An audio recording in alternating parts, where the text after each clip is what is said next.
Welcome back. My name is Cindy, and on this channel, I talk about all things romantic and parental relationships in real life and on TV. Please check out the playlist in the description below. I drop new relationship do's and don't videos on Mondays, but in this video, I will be reviewing VH1's Couples Retreat Season 1, Episode 3. So be sure to like this video, subscribe, and click that notification bell.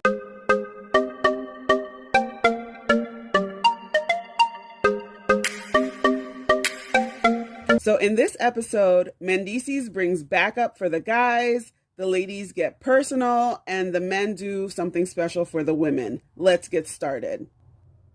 So we see the ladies get together by the pool with AJ minus Princess, while the guys are gathering inside minus Ray J.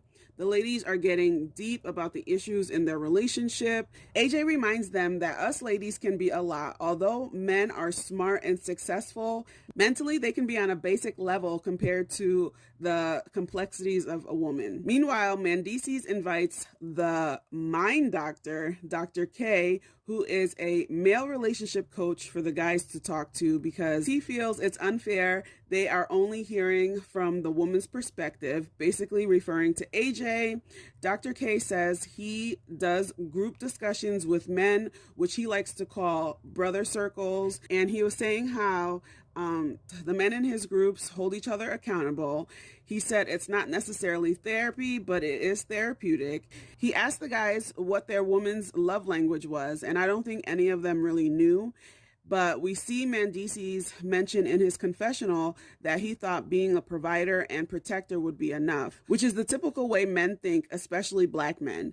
Kirk expresses his concern about not wanting the businesses he and Rasheda to fail. Raymond talks about how Deelishis is an alpha female and likes to dominate, and sometimes she raises her voice. Dr. K tells him about taking the lead by showing respect, being positive, encouraging, and having the right attitude will minimize her defiance. Michael brings up how the guys probably were not raised with their moms and dads in the same household. Many of them didn't know their dads. Kirk mentioned his father left, but he did have father-son time with him. Then Michael opened up about being African, and in his culture, parents changed their kid's last name to escape from the other parent. His mother took him and his sibling, a total of 7 kids, and changed their last name so his dad wouldn't be able to find them. So when his father died, he didn't have much emotion because he didn't really know his father. And he talks about how he didn't see love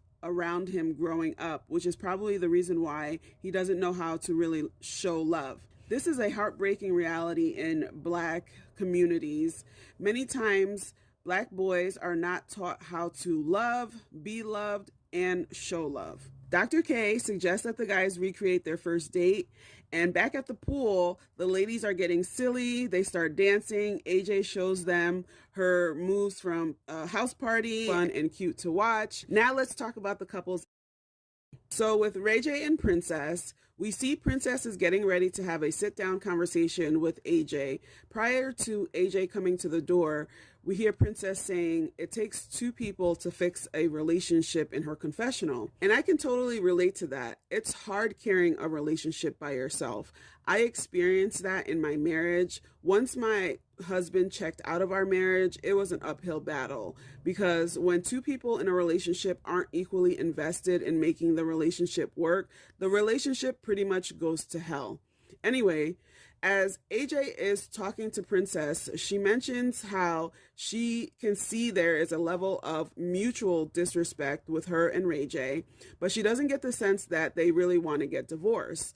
Princess starts to get emotional and she says she's been trying to convince herself that she doesn't care, but she is realizing that she does care. I think many women can relate to that because when we are trying so hard to act like we don't care, deep down, it feels like we're dying a slow death. Ray J comes strolling in on his phone. Princess and Ray J were actually sitting in his suite, which I thought was a little odd. So Ray J sat down and he apologized to AJ and Princess for his behavior. Then he brings up how he doesn't like how Princess talks to him, he wants to feel like no matter what, they are protecting each other. AJ asked Princess what she wanted, and she said she wanted Ray J to be more consistent, come home every night so they can wake up together in the morning like a normal couple. As they're talking, Ray J and Princess realize that they want the same thing.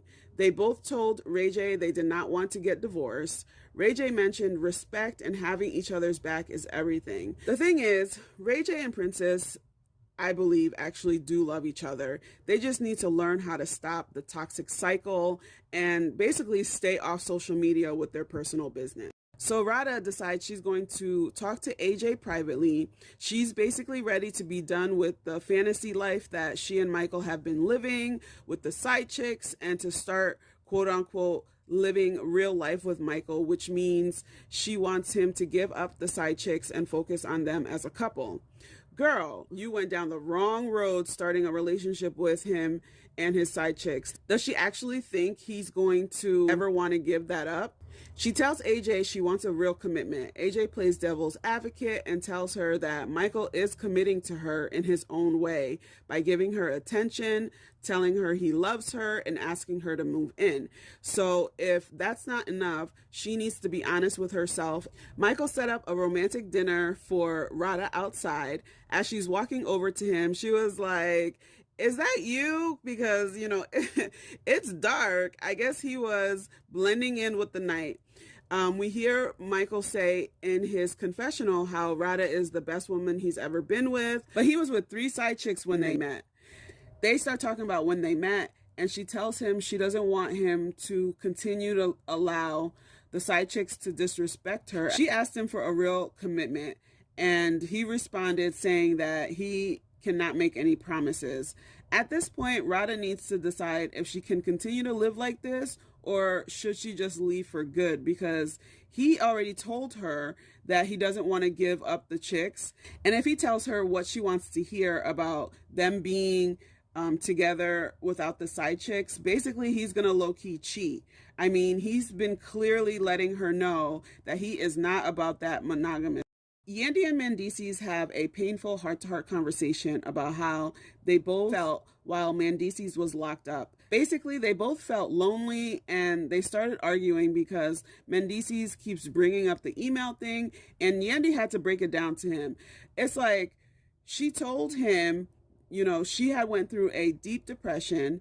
Sidebar, does anyone else get annoyed with Yandy's squeaky cry voice? It literally gets on all of my nerves. Anyway, she told him how embarrassing it was at the parent-teacher nights when the teachers would ask about him, and she would have to make up lies and tell them that Meddy worked nights. She also told the children that when they were visiting Daddy that he was at work.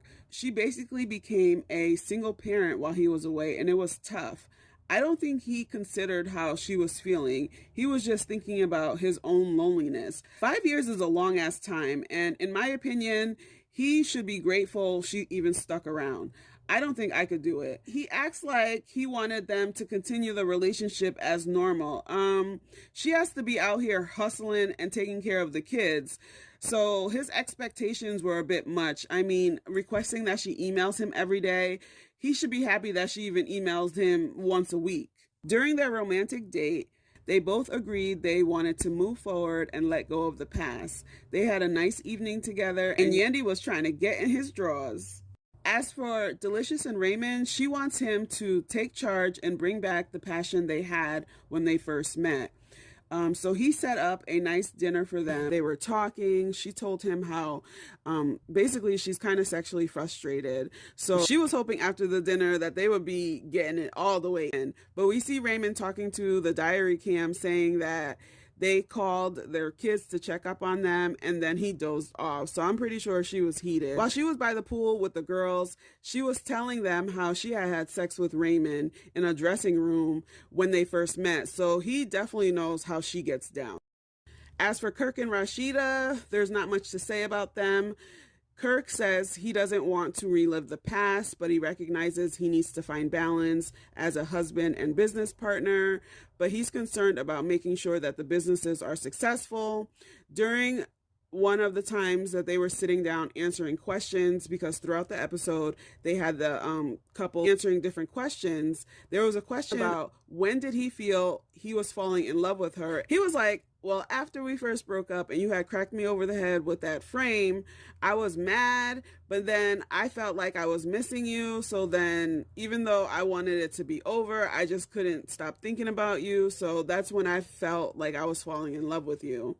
And then during their recreated date, they talked about how Rasheda was asking Kirk how her booty looked in some shorts that she was wearing, and that was actually the first thing that she had ever said to him. So they were joking around about she was, a fast teenager. And that's pretty much it for this episode.